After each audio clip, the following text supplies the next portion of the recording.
나의 심장으로 당신 사랑합니다. 자, 옆에 보고요. 아이 끝에 가고요. 예수 그리스도 심장으로 당신 축복합니다. 반대편 보고요. 예수 심장으로 당신 축복합니다. 고맙습니다. 우리 이단의 말씀하겠습니다. 12해 동안이나 혈루증으로 앓는 여자가 예수의 뒤로 와서 그 고독가를 만지니 이는 제 마음에 그 겉옷만 만져도 구원을 받겠다 함이라. 예수께서 돌이켜 그를 보시며 이르시되 따라 안심하라, 내 믿음이 너를 구원하였다. 마태복음 9장 20절에서 22절 말씀 우리의 선포하겠습니다. 여호와 나의 하나님 주님의 옷자락을 믿음으로 만집니다. 지금 나의 믿음을 보시옵소서. 나를 모든 역경에서 구원하여 주실 줄 믿습니다. 내 가족을 모든 어려움에서 구원하여 주실 줄 믿습니다. 내 나라와 내 민족을 모든 위기에서 구원하여 주실 줄 믿습니다. 성령님의 능력으로 선포하여 주옵소서. 내 믿음대로 될지어다. 예수님의 이름으로 기도합니다. 아멘. 반드시 여러분의 선포대로 될 줄 믿습니다. 고맙습니다. 오늘 로마서 10장은 유명한 구절들이 많습니다. 누구든지 주의 이름을 부른 자는 구원을 받으리라. 이 구절도 있고요. 믿음은 들음에서 나고 들음은 그리스도의 말씀이다. 이 말씀도 있습니다. 제가 큰일 보내요. 그들이 듣지 아니하였느냐. 그 밑에요. 한국 사회에서 열심히 사는 것, 부지런히 일하는 것은 오랜 세월 동안 미덕으로 간주되었습니다. 우리나라 사회는 게으른 사람에 대해서 굉장히 싫어합니다. 근면하고 성실하고. 왜냐하면 그러지 않으면 살 수 없는 민족이었기 때문에 그렇습니다.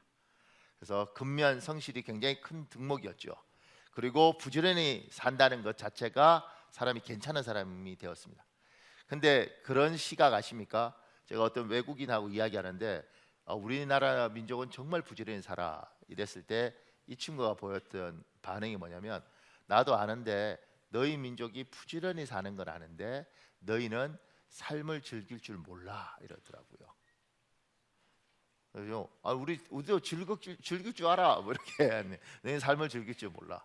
근데 그 말을 이렇게 들으면서 제가 이런 생각을 해봤어요. 우리는 잘 먹고 잘 살기 위해서 부지런히 열심히 살았죠. 그런데 부지런히 열심히 살았는데 인생이 행복했던가? 부지런히 사는 건 중요한데 그런데 정말 내 인생이 기뻤던가? 이 질문을 한번 해볼 필요가 있죠. 근데 분명한 건 성경은 부지런히 살라고 이야기합니다. 그 밑에요. 성경은 게으름에 대단히 경계합니다. 하나님의 선택한 사람이라도 게으르면 궁핍하게 삽니다. 잠언 6장 6절 10절 11절 있습니다. 여러분 읽으십시오. 시작.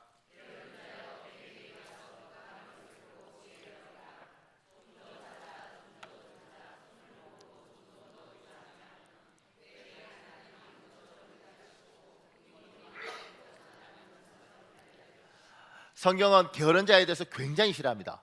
그러니까 게으른 자에 대해서 이야기할 때 개미에게 가서 이렇게 이야기하잖아요. 그러니까 너 개미보다 못하다는 거예요.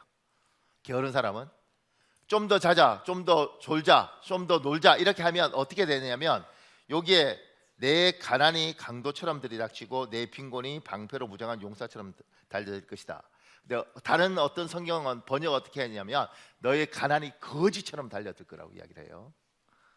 그러니까 여러분과 제가 착각하면 안 될 게 예수를 믿어도 게으르고 나태하면 거지같이 사는 겁니다.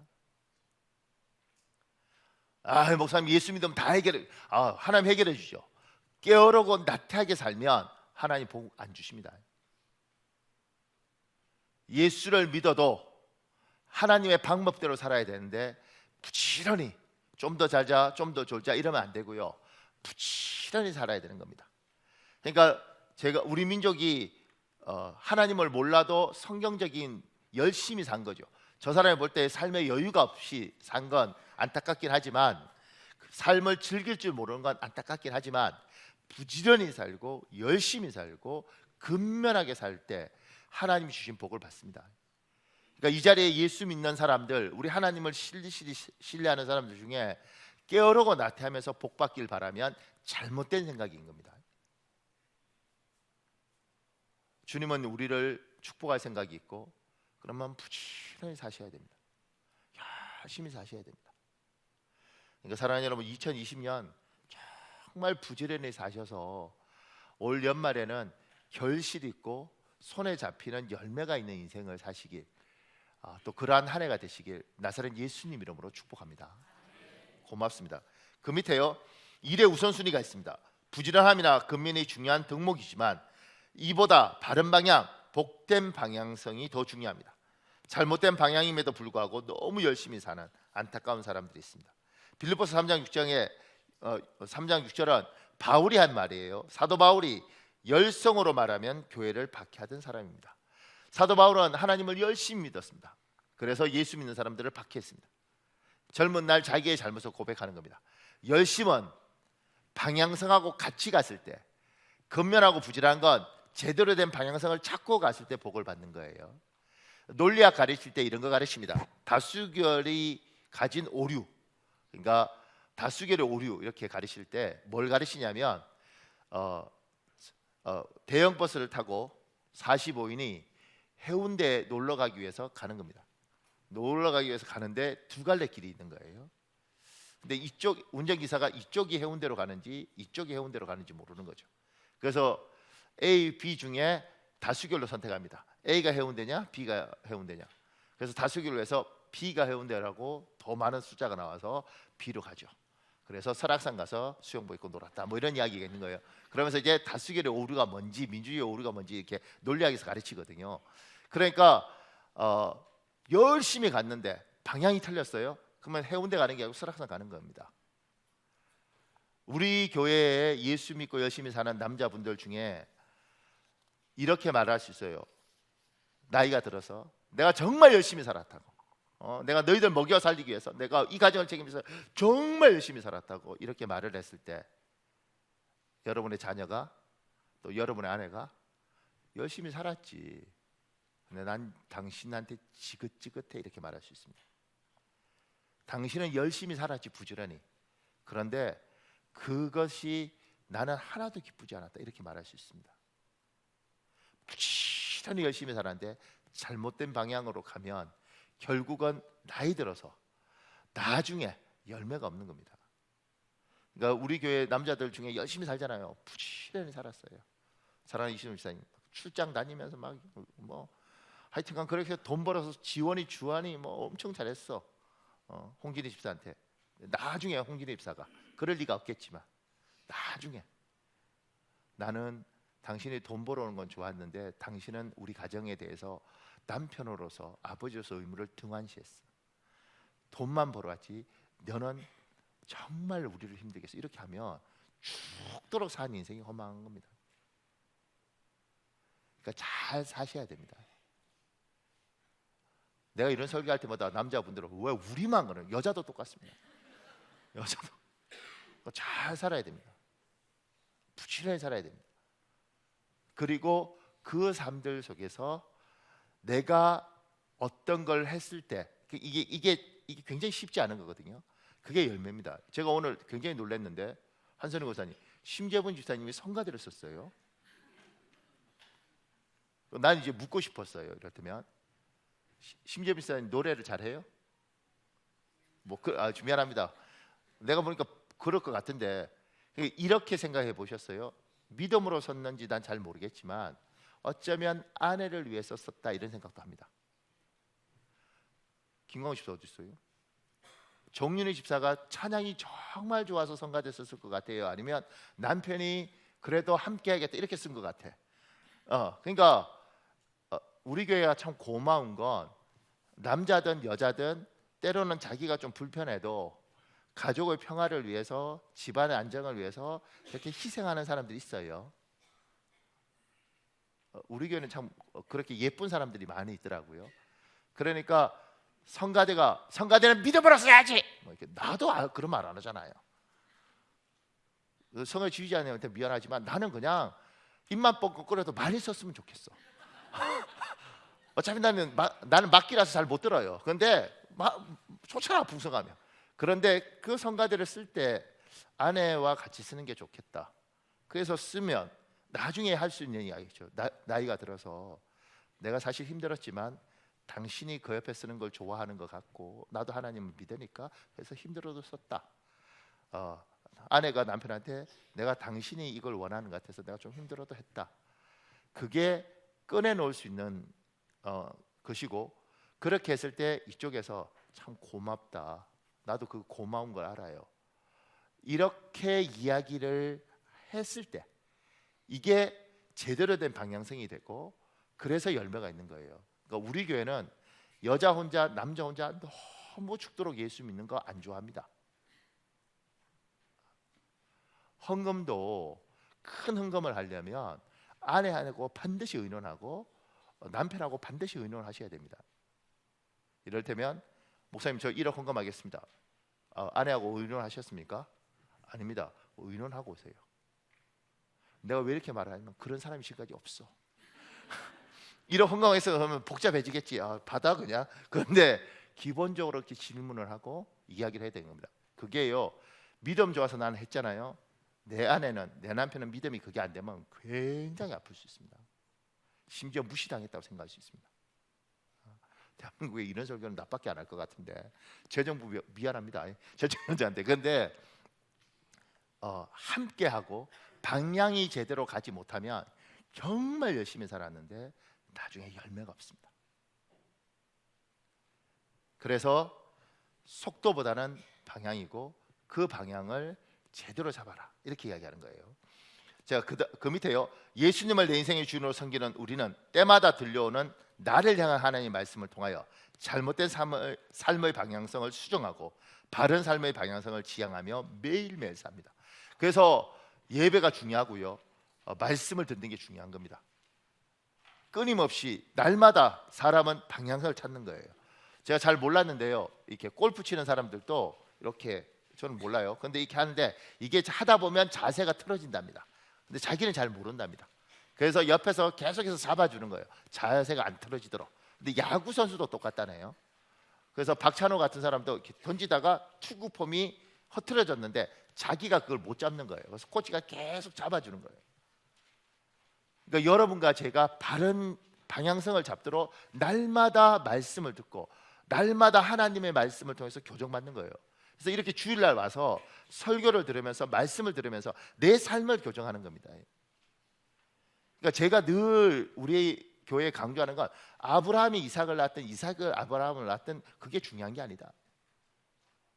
그건 성경 지식이고 지식이 바탕이 되면 좋겠지만 지식보다 중요한 건 이 말씀이 나에게 어떻게 적용돼서 내 삶의 방향을 잡는 거다, 이 이야기를 하는 거예요. 제가 평생 신학을 했잖아요. 평생 신학을 공부하면서 가장 놀라는 게 뭔지 아십니까? 신학적 지식 중에 정확한 게 거의 없어요. 굉장히 놀라실 텐데 예수가 그리스도다 뭐 이런 거 말고요, 신학적으로 시편이 150편이냐 151편이냐 153편이냐 이거 처음 듣는 사람도 있을 텐데 이런 것까지도 계속 학문적으로 뒤집니다. 평생 그걸 파요. 근데 누구도 정확한 걸 몰라요. 사사기가 330년인지 350년인지 410년인지 학자마다 다 달라요. 평생 대학 교수, 저는 학자가 안 된 게 대학 교수로 제가 그냥 그렇게 갔어.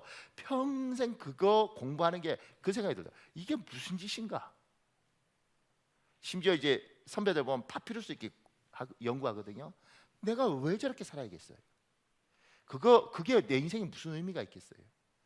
삶을 하나님 앞에 내가 제대로 된 방향성을 잡고 한 인간으로서, 아버지로서, 아들로서, 그리고 남편으로서, 아내로서 내가 제대로 가느냐, 하나님이 원하는 방향이 맞느냐, 이걸 예배 때마다 그걸 들으려고 몸부림을 치는 겁니다. 잘못 가면 교정하는 거죠. 잘못 가면 교정하는 거예요. 잘못 가면 해운대 가기로 했는데 설악산 가 있는 거예요. 열매가 없는 인생이란 말입니다. 제가 그 밑에요, 때마다 들려오는 나를 향한 하나님의 말씀을 세 가지로 구분합니다. 그래서 읽는 말씀이 있습니다. 성경 읽으셔야 됩니다. 듣는 말씀이 있습니다. 설교 들으셔야 됩니다. 보는 말씀이 있습니다. 성찬식을 보통 장로교는 1년에 4번 합니다. 그리고 천주교는 매주 합니다. 그러니까 색깔이 좀 다른데 이렇게 기본적으로는 하나님의 말씀을 들으면서 나의 방향성을 끊임없이 교정한다. 하나님 앞에 제대로 된 방향으로. 그 밑에 큰 2번에요. 믿음은 들음에서 나며 들음은 그리스도의 말씀입니다. 작은 1번에요. 하나님에 대한 믿음은 크게 세 가지로 구분합니다. 구원받는 믿음, 축복받는 믿음, 변화받는 믿음, 변화되는 믿음, 이렇게 세 가지 구분했어요. 제가 구원받는 믿음, 이것을 저는 천국의 복을 받는 믿음이라고 생각합니다.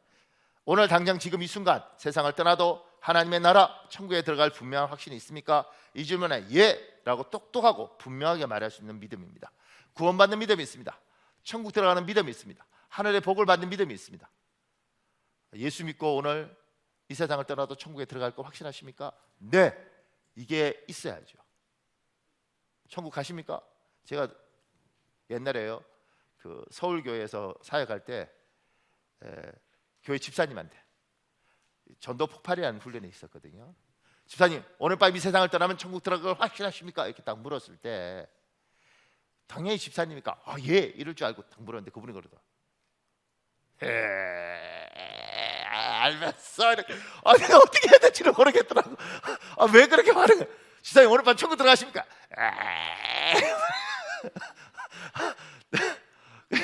확신이 없는 거예요. 심지어 그런 게 있다고 자꾸 그러고 그래.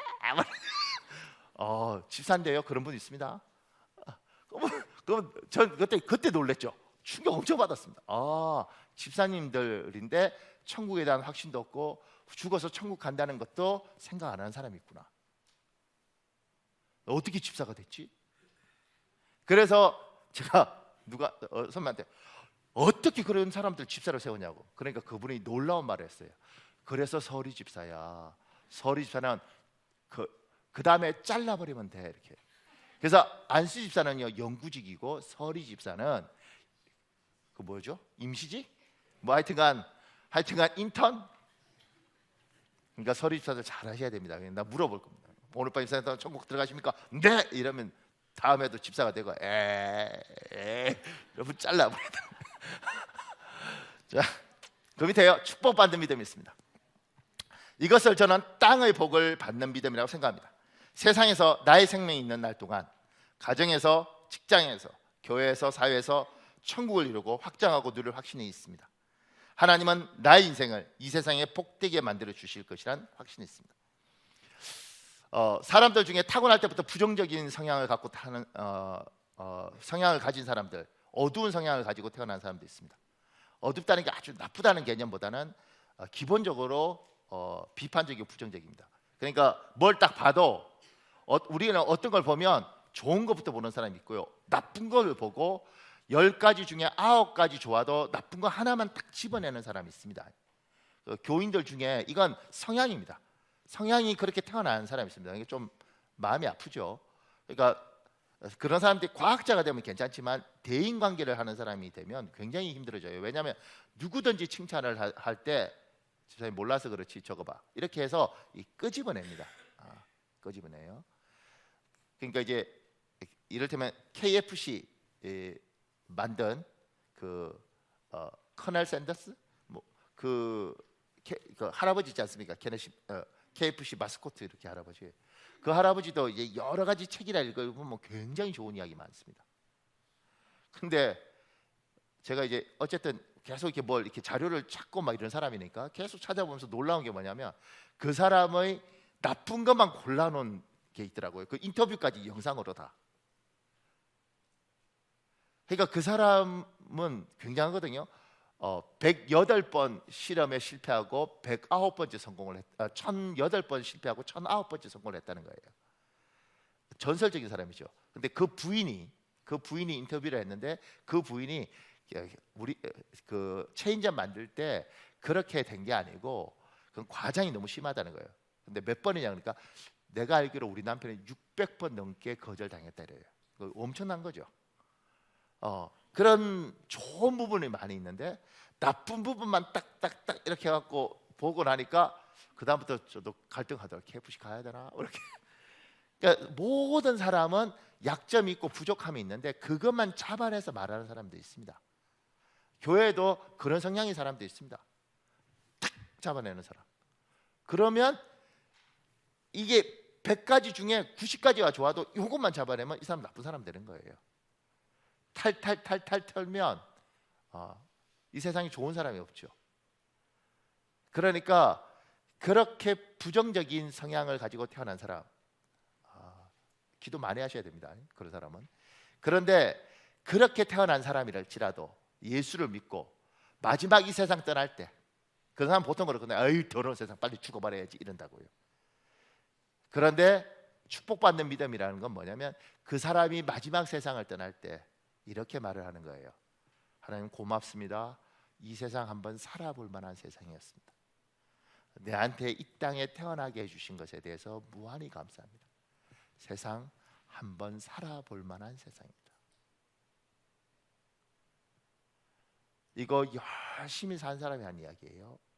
그리고 열매 있는 사람이 하는 이야기입니다. 이게 축복받는 믿음을 가진 사람들이 마지막에 하는 겁니다. 사랑하는 여러분, 하나님이 꼭 이 복을 여러분에게, 이 믿음을 여러분에게 주시길 예수님 이름으로 축복합니다. 이 세상 떠나면서 자식들 쫙 모아놓고 얘들아 이 세상 정말 살아볼 만한 세상이다. 아빠 열심히 살았고 엄마 열심히 살았고 하나님이 우리에게 풍성한 걸 주셨다. 이 땅 한번 살아볼 만한 세상이다. 그 밑에요 변화되는 믿음이 있습니다. 이것을 저는 성품의 복을 받는 믿음이라고 생각합니다. 하나님은 모나고 독선적이고 까칠하고 이기적이고 고집불통인 나의 성품을 하나님 보시기에 힘이 좋은 성품으로 바꾸어 놓으실 것입니다. 하나님은 우유부단하고 기가 얇고 주눅 들고 분별력이 약한 나의 성품을 하나님 보시기에 힘이 좋은 성품으로 바꾸어 놓으실 것입니다. 많은 사람에게 참 귀하고 좋은 물이라는 칭송을 듣는 복입니다. 심지어 그가 세상을 떠났을 때 많은 이들이 그 고매한 성품을 더 볼 수 없어서 안타까워 눈물 흘리는 복입니다. 변화되는 것. 사람은 탁월한 성품들이 있죠. 근데 그 성품들이 변화되는 겁니다. 이건 기적입니다. 근데 여기에서 이제 아버지들 또는 엄마들 한번 생각해 보셔야 됩니다. 내가 이 세상을 떠나고 내가 떠난 그 자리에 내 자식들이 뭐라고 말을 할지. 아유 지긋지긋한 우리 아버지 드디어 갔네. 하여튼간 영감택이 욕심 얼마나 많지. 내가 그 유전자 받았지만 진짜 치가 떨려. 이렇게 이야기를 들을 수도 있습니다. 남 이야기 아니고 여러분 들을 수도 있는. 우리 아버지 입만 떼면 그 거짓말에 이렇게 들을 수도 있습니다. 이거 생각하면 재밌습니다. 교인들 중에도 누가 이사 갔어요. 이사 갈 때 목사님 큰일 났어요. 우리 교회 망했어요. 왜요? 그 집사님 그 멋있고 인품 보고 그분 때문에 사람들이 우리 교회에 왔는데 그 귀한 분이 이사 가시면 어떡해요? 그런 분은요 100년에 한 번 나올까 말까 한 분이요. 정말 귀해요. 이러면 얼마나. 근데 이사 갔어. 할렐루야 할렐루야. 목사님 이제 우리 교회에 부흥하는 일만 남았습니다. 아이고 그러면 집사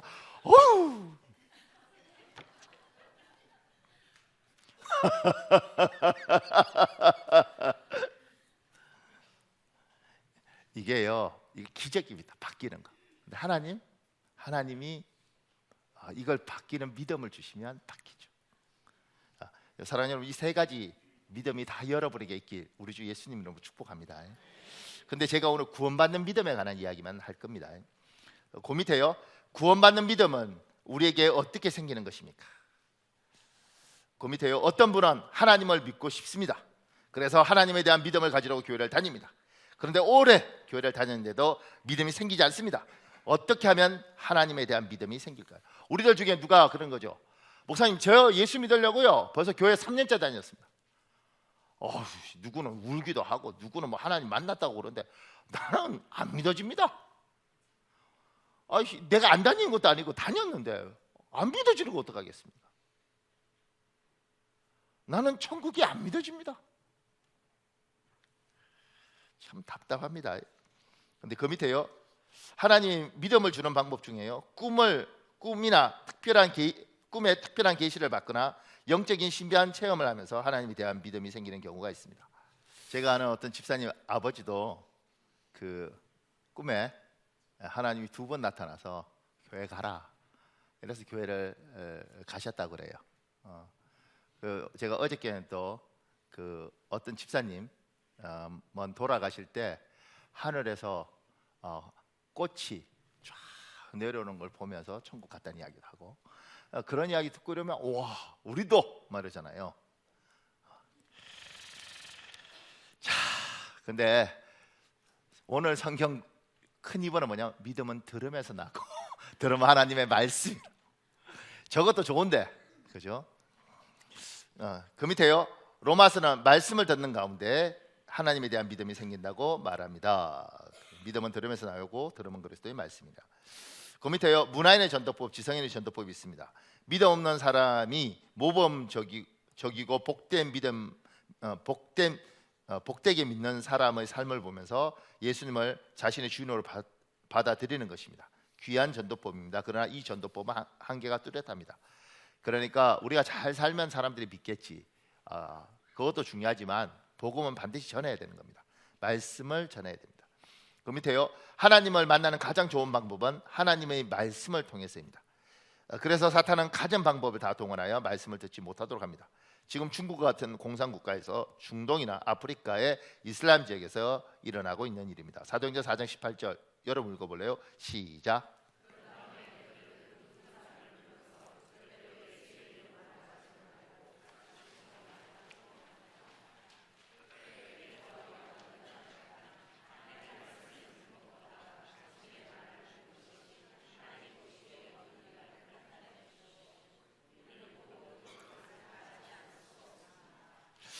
하나님을 만나는 가장 좋은 방법은 말씀을 통해서, 오늘 분명히 말하잖아요. 믿음은 들음에서 나고 들음은 그리스도의 말씀이다. 그런데 말씀을 못 전하게 하는 거죠. 우리나라는 종교의 자유가 있어서 이렇게 괜찮지 않습니까? 그런데 중국 같은 경우에는 전도는 불법이에요. 전도는 불법이고, 지금 중국에 있는 선교사들하고 이야기를 해보면 아주 시진핑 그 주석이 완전히 그냥 뭐 다 때려 부수고, 그 다음에 성경책 앞에 공산당 강령 붙이도록 하고, 지금 이제 중국 지금 굉장히 힘든 과정에 있다고 그래요. 제 친구들도 둘이나 지금 들어왔고, 그 다음에 제 친한 형도 중국에서 이제 공항에 들어갔는데 공항에서 나가라 그래서 막바로 쫓겨나기도 하고 뭐 지금 그러고 있거든요.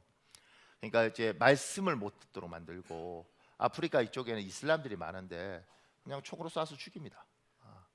그러니까 여러분하고 저처럼 이렇게 자유롭게 믿을 수 있는 건 굉장히 큰 복이죠. 복음 못 전하는 데 많습니다. 말씀 못 듣게 하는 것이 굳이 그렇게까지 못 듣게 해야 되나. 그런데 아주, 그리고 아랍 국가들 중에는 원래 요새야 다 스마트폰은 있지만 옛날에 성경책 이런 거 들고 못 들어가게 했습니다. 공항에서 다 검색해서 다 폐기 처분하도록 하고 그랬죠. 그 밑에요, 하나님 말씀으로 만나는 경우가 있는데 보세요.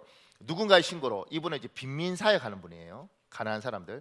누군가의 신고로 경찰이 왔고 조금 있다 구급차가 와서 상봉이 아저씨를 실어갔다. 나는 최초 목격자가 되어 경찰서에서 진술을 쓰고 집으로 돌아왔다. 상봉이 아저씨 소식을 전해 들은 아내도 충격에 휩싸였다. 우리는 서로 붙잡고 울고 또 울었다. 하나님을 원망했지만 실은 그 원망은 나에 대한 원망이었다. 너무 미안했다. 살려달라고 나에게 그렇게 전화를 걸었는데 피곤하다고 무시하고 받지 않은 것이 그분을 죽게 한 것이다. 상봉이 아저씨는 누가 죽였을까? 나다. 내가 죽인 것이다. 나의 탐욕 때문이다. 하나님의 관심은 그 일은 양 한 마리였는데 나는 더 큰 교회, 더 큰 사역, 더 큰 대의 명분이 좋았던 것이다.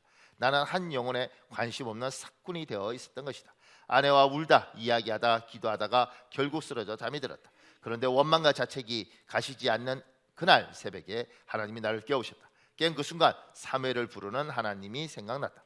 꼭 하나님이 나를 부르시고 찾으시는 것 같았다. 당장 기도해야 할 것만 같았다. 그래서 조용히 거실로 나와 무릎을 꿇었다. 근데 기도가 나오지 않았다. 무엇을 어떻게 기도해야 할지 몰라 버벅거리기만 하다. 나도 모르게 한마디 하나님 하고 그분을 찾았다. 그 순간 내 마음에 성령님이 임하셨다. 하나님이 나를 찾아오셨다. 하나님, 하나님, 하나님. 하나님 말고는 다른 기도를 드릴 수 없었다. 오랜 시간 하나님만 찾았다. 그러다가 얼마 있다 나의 죄를 고백했다. 하나님, 제가 잘못했습니다. 또다시 엄청난 눈물이 나온다. 하나님 앞에 회개 기도를 드렸다. 하나님, 잘못했습니다. 제가 살릴 수 있었는데 저의 게으름과 제 무지함과 제 더러움이 상봉이 아저씨를 죽게 하였습니다. 하나님, 용서해 주세요. 기도하는 그 순간 지금까지 체험하지 못한 뜨거운 성령님을 느낄 수 있었다. 성령님이 내 마음 깊은 곳에서 내게 말씀하시는 걸 느낄 수 있었다. 사랑하는 아들아, 너 많이 아팠지? 예, 하나님. 마음이 아파서 죽을 것 같아요. 범서가, 나도 마음이 너무 아팠단다. 그런데 내가 더 아픈 것은 내가 그 사람의 도움을 거부한 것이 더 아팠단다. 네, 하나님, 저도 알고 있습니다. 하나님, 죄송합니다. 어떻게 하지요? 저는 이제 어떻게 합니까? 하나님, 정말 죄송해요. 그때 성령님이 내 평생에 잊지 않고 간직할 말씀을 주셨다. 이사야 43장 1절 말씀이었다. 야곱아, 너를 창조하신 여호와께서 이제 말씀하신다. 이스라엘아, 너를 조성하신 자가 이제 말씀하신다. 너는 두려워 말라. 내가 너를 구속하였고 내가 너를 지명하여 불렀나니 너는 내 것이라. 하나님은 이 말씀을 통해 나에게 말씀해 주셨다. 범서가, 내가 이 일을 위해 너를 불렀다. 가난하고 포로된 내 백성을 구원해 주지 않을래? 내 백성을 위해 이런 일 누가 하냐? 너도 못한다고 도망가면 이 일 누가 할 수 있겠냐? 내가 가서 이 땅 가운데 가난과 고통 가운데 포로된 내 백성을 구해주지 않을래? 그 새벽 하나님은 내게 말씀하셨다. 그런데 나는 그 말씀에 아멘이라고 이야기하지 못했다. 가난한 이들을 위해 평생 이런 일을 하라고 하시는 그 말씀에 아멘이 나오지 않았다. 나는 두려웠다. 그런데 그때 만난 하나님의 음성, 그 말 한마디를 붙잡고 우리 사회의 빈민들과 함께 생활하며 사역한 지 올해로 15년째이다. 이 사람 지금 거의 한 25년째 이 일을 하고 있습니다. 그런데 지금 하나님께서 만나 주실 때 이사야 44장 1절 이런 말, 하나님의 말씀으로 정확히 만나 주시는 거. 그리고 그 말씀이 정확하면 조금 전에 꿈하고 달리요. 정확하면 그 말씀을 탁 붙잡고 우리는 삽니다. 어려울 때마다 그 문장을 생각하면서 삽니다. 사람은 이렇게 말씀으로 자기 정신을 잡고 사는 거예요. 그래서 말씀으로 만나고 말씀으로 구원받으면 흔들리지 않습니다. 그래서 그 밑에요. 말씀으로 하나님을 만나기에 사탄은 하나님을 전하지 못하도록 가진 방법을 다 사용해서 방해합니다. 심지어 영적으로 교묘하게 말씀을 못 듣도록 방해합니다. 고린도서 4장 4절 현대인의 성경이 있습니다. 거기 여러분 읽어볼래요? 시작.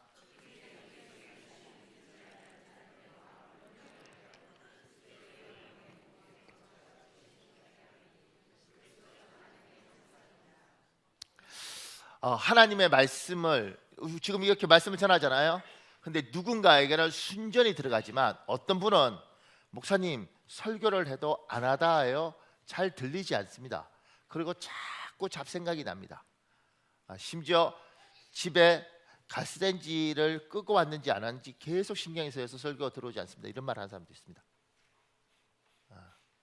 근데 하나님의 말씀을 들어야 살고 들어야 믿음이 생기고 구원받는 믿음이든 축복받는 믿음이든 온전한 믿음이 생기는데 말씀을 못 듣도록 방해하는 것이 있는데 그게 여기에서 뭐라고 이야기하느냐면 사탄이라고 이야기를 하고요. 그리고 그들은 하나님의 영광이 우리 마음에 그 말씀의 빛이 못 오도록 한다는 겁니다. 그러니까 여러분 예배 드리기 전에 성경 읽기 전에 반드시 기도하고 하나님의 도움을 구하고 하나님 말씀을 주십시오. 내 삶이 때마다 하나님 앞에 교정받으며 살아야 되는데 내 방향성을 수정하며 살아야 되는데 하나님 말씀을 주십시오. 오늘도 한 말씀 주십시오. 오늘 이 예배에도 예배 설교 듣는 내내 모든 말씀이 주옥 같은 말씀으로 내한테 다 적용되면 얼마나 좋겠어요. 그런데 하나님 내가 뭐라고 주옥 같은 말씀 중에 하나님 단 한 구절이라도 그 말씀이 나에게 있다면 주십시오. 그리고 듣는 겁니다. 그 간절함과 절박함이 다른 거예요. 하나님 오늘도 한 말씀 주시옵소서. 제가 잘 몰라도요, 금 캐는 사람들 산 하나 뒤져도 한 주먹만 나오면 뒤진다 그래요. 그게 금인 거죠. 하나님 말씀을 들을 때도 하나님, 오늘 이 긴 예배 시간에 나에게 한 말씀만 주시옵소서. 그 절박함이 있고 그 간절함이 있고, 이 김법석 목사처럼 그 말, 이 사람 빈민 사역하거든요. 그러니까 쪽방촌, 그 다음에 불량아, 이런 사역을 해요. 아버지도 그렇게 살다 갔고 이 사람도 젊었을 때 그렇게 사는 거예요. 그러니까 젊었을 때 아버지 이어서 하려니까 얼마나 힘들었겠어요. 그런데 이사야 43장 1절 그 말씀 하나 붙잡고 15년을 가는 거예요. 하나님, 한 말씀 주십시오. 제가 잠언 16장 9절 사람이 마음으로 자기 일을 계획할지라도 그 걸음을 인도하시는 여호와시다, 이거 하나 붙잡고 아무리 힘들어도 하나님이 주권이 나를 인도하는 줄 믿습니다. 내가 잘못된 선택을 했고 내가 부족한 선택을 해도 하나님의 주권이 나를 인도하는 줄 믿습니다. 그리고 버티는 거예요. 그 밑에요, 꿈과 계시, 신비한 영적 체험은 우리 힘으로 할 수 없습니다. 그러나 말씀을 전하고 말씀을 열심히 듣는 것은 우리 힘으로 할 수 있습니다. 전도하고 싶은 사람이 있다면 될 수 있는 한 말씀을 많이 들을 수 있도록 하셔야 됩니다.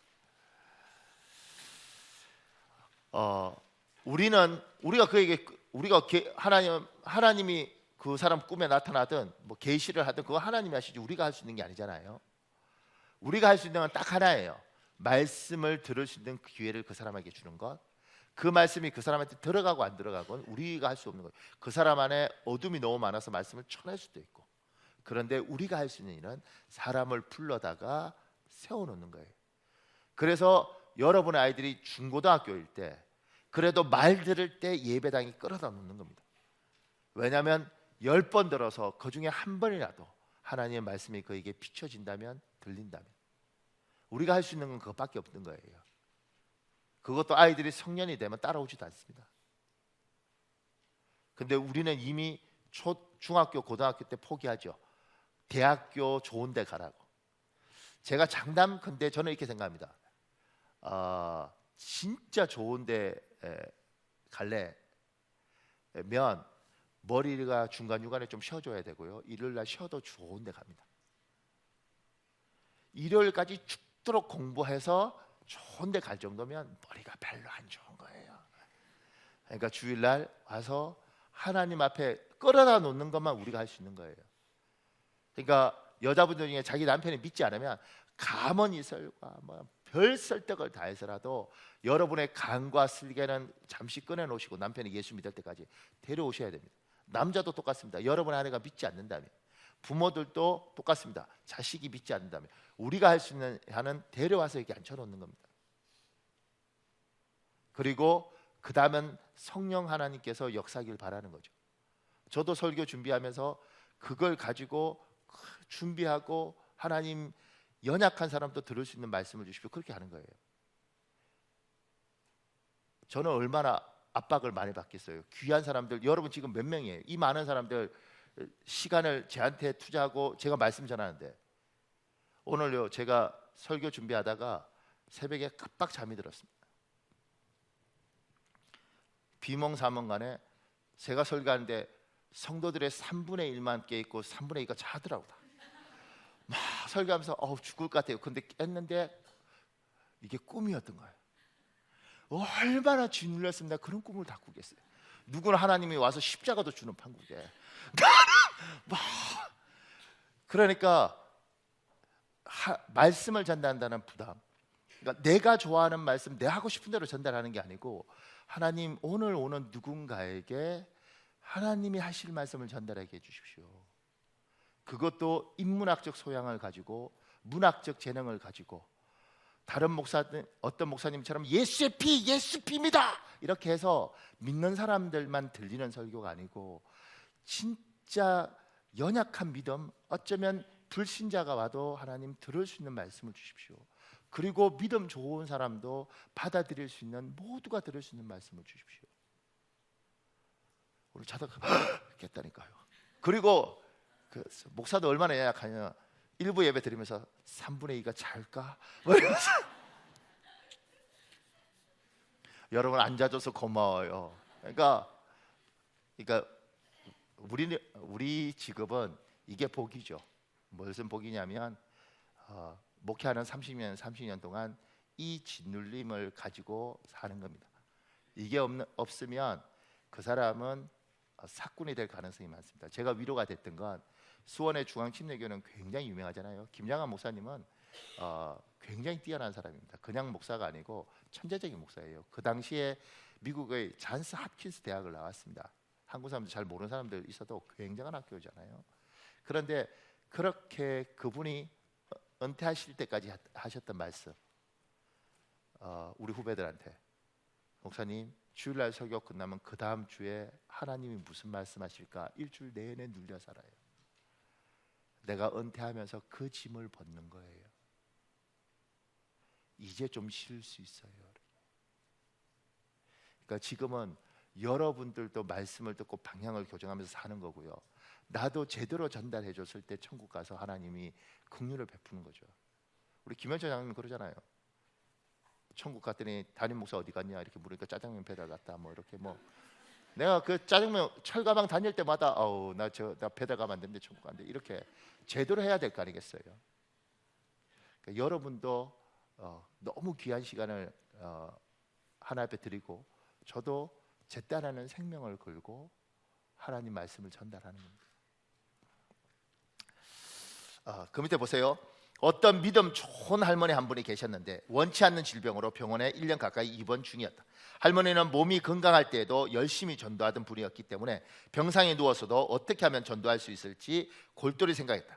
그런데 기도하던 중 하나님께서 아주 귀중한 지혜를 일러주셨다.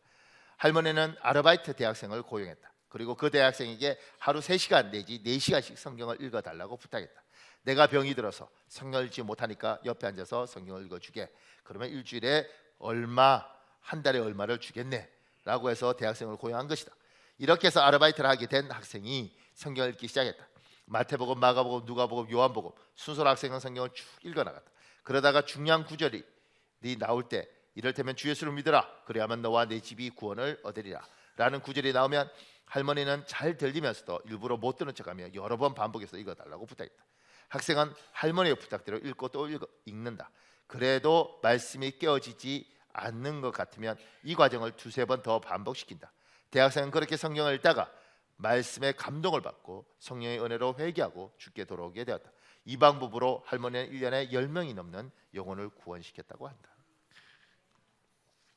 제가 중국에 같이 신앙생활했던 장로님도 정보부에 있던 사람인데 그 녹음기 들고 목사들 설교 녹음해서 그 옛날 중앙정보부 있잖아요. 녹음해서 볼펜으로 그 당시에 볼펜으로 탁 눌러놓고 듣고 녹음 가져가서 정부에 대해서 비판하거나 이러면 나중에 제재하고 외국 갈 때 못 나가게 만들고 뭐 이렇게 하셨대요. 근데 이분 그 녹음하러 갔다가 은혜 받아서 장로가 된 거예요. 참 하나님 놀랍습니다.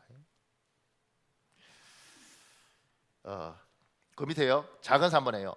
구원받는 믿음이 우리에게 있다면 어떤 유익함이 있나요? 여러분들 중에 하나님을 믿고 천국에 갈 수 있는 믿음, 구원에 대한 믿음, 하나님이 살아계신다는 분명한 믿음, 내가 천국 간다는 분명한 믿음이 있다면 어떤 유익이 있는가? 그 밑에요. 누구나 하나님을 만날 수 있지만 하나님은 아무나 만나 주시지는 않습니다 라는 말이 있습니다. 구원받는 믿음을 가지고 나면 압니다. 나는 아주 오래전부터 하나님이 자기 사람으로 선택한 사람입니다. 에베소서 1장 4절이 있습니다. 여러분 읽으십시오. 시작.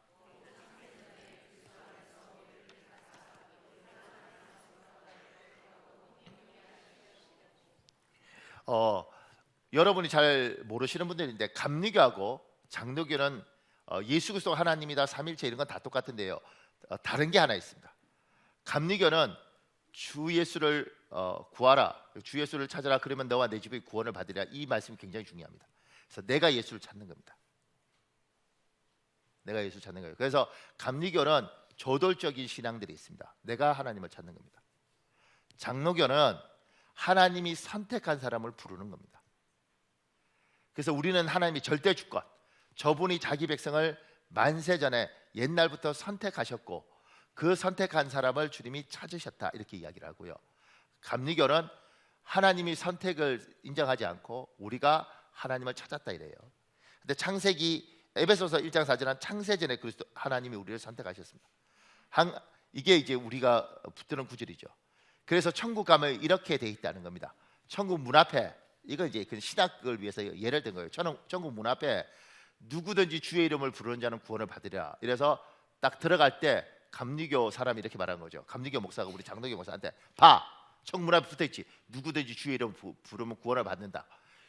뭘 주님이 창세전에 선택해 이러고 들어가는 거예요. 들어가서 문 뒤쪽을 보면 패가 이렇게 있습니다. 창세전에 선택한 자만 여기 들어올 수 있다. 그래서 이해가세요? 논리적으로 좀 이상하죠. 그런데 그래서 여러분들 중에 하나님을 구원받는 믿음을 명확하게 가진 사람들은 알게 됩니다. 내가 하나님을 찾은 게 아니고 하나님이 날 부르셨어. 이렇게 내가 예수를 믿은 것 같지만 주님이 나를 예수 믿도록 만드셨고, 내가 믿었고 나니까 하나님이 나를 자기 백성 삼으셔서 나를 믿게 하셨구나 이렇게 알아요. 이 과정이 지난하고 아주 복잡함에도 불구하고 예수를 구원받는 믿음을 명확하게 가진 사람은 누구든지 주님이 나를 선택하신 거야. 내가 하나님을 찾은 줄 알았는데 지금 생각해 보니까 하나님이 나를 부르셨어. 이렇게 이야기해요. 이걸 이제 설명할 때 꽃하고 나비하고 비유해요. 누구 만만한 사람이 없어. 목사가 이렇게 설교할 때 딱 찾아보고 편한 사람이 있어야 되는데 하나도 안 편해. 그래서 이렇게 말하죠. 꽃이 나비를 찾았냐, 나비가 꽃을 찾았냐, 뭐 이런 이야기 하잖아요. 그잖아요. 이해하죠. 소정아, 꽃이 나비를 찾아, 나비가 꽃을 찾아? 대답해도 괜찮아. 그지? 꽃은 그냥 있고 나비는 돌아다니니까 꽃이 나비를 찾았지. 아니지. 나비가 꽃을 찾았지. 우리 이렇게 생각하잖아요. 근데 나비도요, 향기 없고 그다음에 뭐죠? 이렇게 꿀 딸 거 없으면 안 찾습니다. 여자가 남자를 찾았냐, 남자가 여자를 찾았냐, 뭐 이런 이야기 할 때 남자가 여자를 쫓아다니죠. 여자가요 거지같이 걸어다니고 화장 안 하고 이러면 안 쫓아다닙니다. 여자가 다 꾸미고 예쁘게 옷 입고 나름대로 향수 뿌리고 이러니까 쫓아다니는 거지. 남자가 준호야 처음 듣는 것처럼 네가 눈이 동그래서 네가 그 여자를 쫓은 게 아니고 걔가 알고 보면 꽃이긴 거야. 이렇게 예쁘게 이렇게. 그러니까 이게 하나님이, 우리가 하나님 찾은 것 같지만 하나님이 우리를 불렀어요. 그리고 그걸 구원받는 믿음이 정확히 생긴 사람 알아요. 그래서 이렇게 말할 거예요. 한 번 받은 구원은 영원한 구원이다. 왜냐하면 내가 하나님을 찾은 게 아니고 저분이 나를 불렀어. 저분이 나를 불렀어. 가장 놀라운 건요, 결혼해서 하나님 날 부르는 거예요. 내가 이 여자하고 결혼했으면 절대 예수 안 믿었을 텐데 믿고, 내가 이 남자 안 만났으면 절대 교회 안 다녔을 때 이 남자. 제가 처음 섬겼던 교회에 고사만 장로라는 사람이 있습니다. 그런 이분이 먼저 믿었어요. 그 부인이 김태순이라는 부인이 있는데 이분은요, 와, 남편이 그렇게 교회 다니는데 절대 안 다니더라고. 그러니까 보통 그러면 어떻게 되냐면 남자가 포기하거든요. 그런데 이 장로님 무섭더라고요. 장로 되기 전에 집사할 때 애기 하나 있는데 이혼서를 갖고 와서 써라. 그때 그분이 잘 나갔거든요. 건설 회사의 소장 잘 나갔습니다. 도장 찍어라. 왜? 나는 안 믿는 여자하고 못 살. 처음부터 안 믿는 여자하고 결혼했구나. 그러니까 그때는 여자가 요새 같으면 찍으라 그러면 찍고 나가서 지가 돈 벌죠. 왜냐면 돈 벌 때 많잖아. 옛날은 갈 데가 없잖아요. 먹고 살아야 되니까 그래 끌려왔죠. 그러다가 믿으셨어요. 그리고 권사가 되시고. 내가 믿은 것 같지만 하나님 믿도록 만들어 놓은 거죠. 조금 더요. 좀 빨리 가야 되는데. 그러니까 여러분 하나님 창세전에 오늘 선택했습니다. 그 밑에요. 내가 하나님을 사랑한 것보다 하나님이 먼저 나를 사랑하셨습니다. 이사야 44장 2절 여러분 읽으십시오. 시작.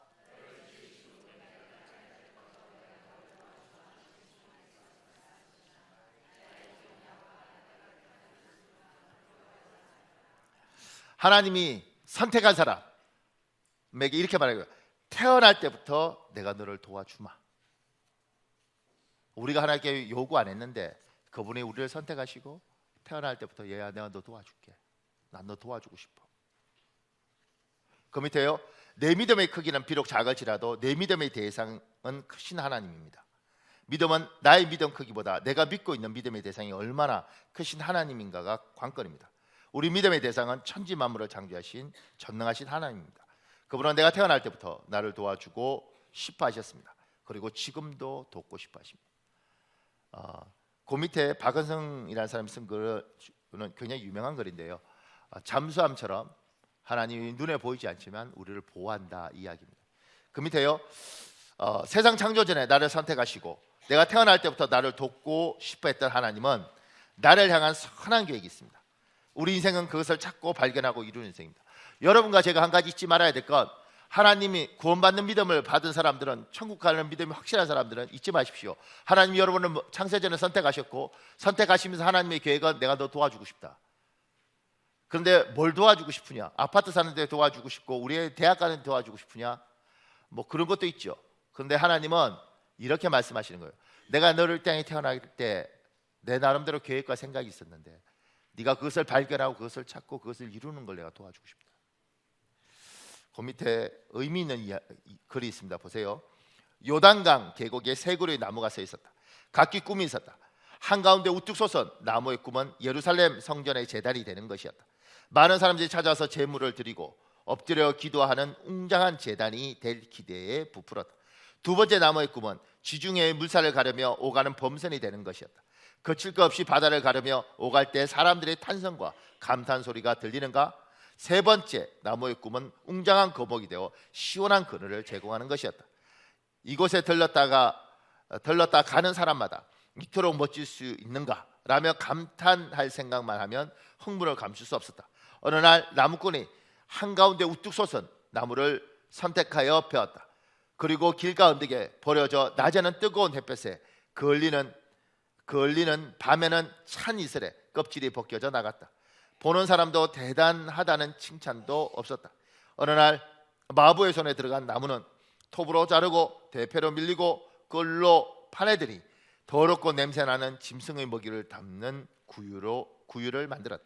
그리고 베들레헴 마을로 보내졌다. 가슴이 무너져 내리고 꿈이 산산조각 났다. 지중해를 건널 범선이 되겠다던 나무도 목수의 손에 들어갔다. 한참을 물속에 잠겨있던 나무는 목수가 자신을 조그만 낚싯배로 만들고 있음을 알았다. 겨우 갈릴리 바다의 비린내 나는 고깃배가 되다니. 나무는 슬픔의 눈물을 흘렸다.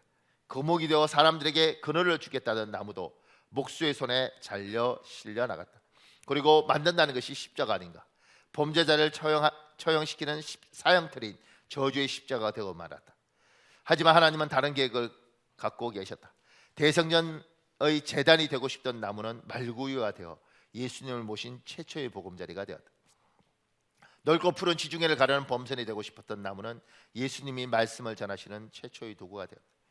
웅장한 거목이 되려던 나무는 예수님이 달려 죽으신 십자가가 되었다. 하나님이 여러분과 저를, 여러분이 구원의 확신이 분명하면, 천국 들어갈 믿음이 확실하면, 하나님이 나를 선택하셨고 창세전에 나를 계획하시고 이 땅에 나를 보내셔서 나를 돕고 싶다는 것이 분명하면 생각하셔야 됩니다. 하나님이 이 땅에 나를 왜 보내셨는가? 무엇을 하기 위해서 보내셨는가? 하나님은 계획이 있고 하나님의 생각이 있었습니다. 지금 이 요단강에 있던 세 그루의 나무, 각자의 꿈이 있죠. 근데 하나는 예수 그리스도가 태어날 때 그 창조주를 바친 말구유가 되었습니다. 또 하나는 주님께서 그 갈릴리 고깃배 조그만 걸 타고 이동하면서 말씀을 전할 때 그 도구가 됐습니다. 하나는 예수 그리스도의 십자가가 되었습니다. 여러분과 저는 꿈이 있습니다. 그래서 열심히 살았죠. 때로는 하나님께서 얘야 내가 너를 이 땅에 보낼 땐 네가 생각하는 것보다 이게 가장 정확해서 나는 여기에 널 넣고 싶은데, 그래서 네 주위가 다 행복할 수 있는데 그래 주면 안 되겠냐? 제 같은 경우는 이 말씀을 준비하면서요, 제 개인적으로는 저는 굉장한 집회를 하고 싶었습니다. 그래서 39에 중국어를 배우고 중국어로 설교를 할 걸 준비를 하고 영어로 늘 설교 준비를 하고 하나님이 날 세계적인 목사로 쓸 걸 믿고 눈알이 빠지도록 책을 봤습니다. 지금 이 책들도 다 제가 일일이 다 읽은 겁니다. 그런데 하나님은 저를 수원 망포동에 두셨습니다. 처음에는 몰랐죠. 시간이 지나면서 우리 교회 안 믿는 남자들이 와서 믿고 제가 우리 교회에서 들었던 이야기 중에 집사님들 중에 몇 사람이 그랬습니다. 목사님, 내 인생의 목사님은 마지막 목사님입니다. 이 교회가 마지막 교회입니다. 이 교회에서 상처받으면 나 교회 안 다닙니다. 목사님 나 실망시키면 나 예수 버립니다. 저는 그 이야기를 들었습니다. 우리 교회를 떠나서 딴 교회 가서 예수를 버릴 수도 있고 설마 버리겠어요? 근데 다시는 교회를 안 다니는 거죠. 목사한테 상처받고 다시는 목사 신뢰하지 않는, 하나님이 저한테 우리 교회를 맡기시고 아무도 알아주지 않더라도 네가 이 교회에서 너를 마지막 목사로 생각하는 사람, 교회에서 다시는 상처 안 받겠다는 사람, 그 사람을 네가 품어주면, 그러다가 천국에 오면 내가 너에게 이걸 해주기를 원했는데 이 수원에 있는 누군가에게 네가 그걸 해주면, 이 요단강의 새 그루 나무처럼 자기들 꿈이 있죠. 근데 우리들 중에 누군가에게 이를테면 이럴 수 있습니다. 딸 많은 집에 맏딸에게 얘야 너도 너 꿈이 있고 너도 비행기 타고 뭐 전 세계 다니면서 뭘 하고 싶겠지만 네가 너의 동생들을 위해서 기도하고 하나같이 힘든 너의 동생들을 이 인생을 풀어주는데 너의 기도, 네가 갈라서려고 할 때마다 도닥이면서 그 가정을 지켜주는, 나는 네가 힘들어도 이 역할들을 했으면 좋겠다. 심지어 우리들 중에 누군가에게 얘야 네가 비록 안수집사도 아니고 그냥 집사이지만, 권사도 아니고 그냥 집사이지만 네가 여기서 이 역할을 해서 교회가 평안하도록 해줬으면 좋겠다. 네가 빠지는 순간 분란이 있는데 그걸 네가 들어가서 그 분량을 완충시키는 고무 패킹이나 이런 것처럼 그렇게 네가 해줬으면 좋겠다. 하나님이 우리에게 구원의 확신이 있는 우리에게 부탁하죠. 나는 너희가 필요한 그것을 찾았으면 좋겠다. 심지어 목사님 저는 이 집 와서 아무도 구원시킨 사람이 없습니다. 아니지 얘야, 그 영적인 전쟁은 너를 떠나서 너희 자식들까지 이어질 텐데 네가 그 기초를 놓고 너의 눈물로 영적인 토대를 마련한 거지. 그러면 너희 인생은 네 눈에 보이는 게 없어서 그렇지 귀한 희생이다.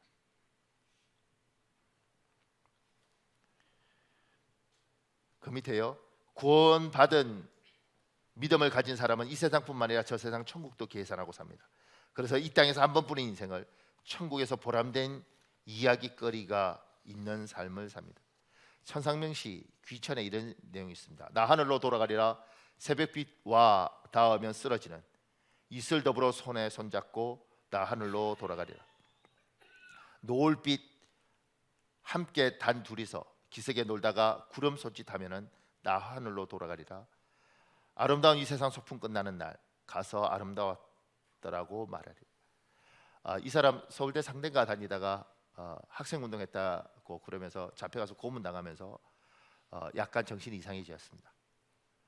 그리고 평생 폐인으로 사셨죠. 그러면서 이 시를 썼습니다. 귀천 하늘로 돌아가리라. 근데 그 고통스러운 사람이 자기 인생을 뭐라고 이야기했냐면, 이 땅을 뭐라고 이야기하면 이 아름다운 이 세상 소풍 끝나는, 하나님이 여러분과 나를 이 땅에 보내셨습니다. 천국을 약속하셨습니다. 구원받는 믿음이 있는 사람은 이게 명확합니다. 그리고 이렇게 말하는 거죠. 이 세상 소풍 끝나는 날 하나님 앞에 가서 너는 뭐라고 이야기할래? 하나님, 내 이 땅에서 내 하고 싶은 거 다 하고요. 가족이고 처자식이고 형제고 다 하고 교회고 다 필요 없고 나는 내 하고 싶은 거 다 하고 살았습니다. 그렇게 말할래?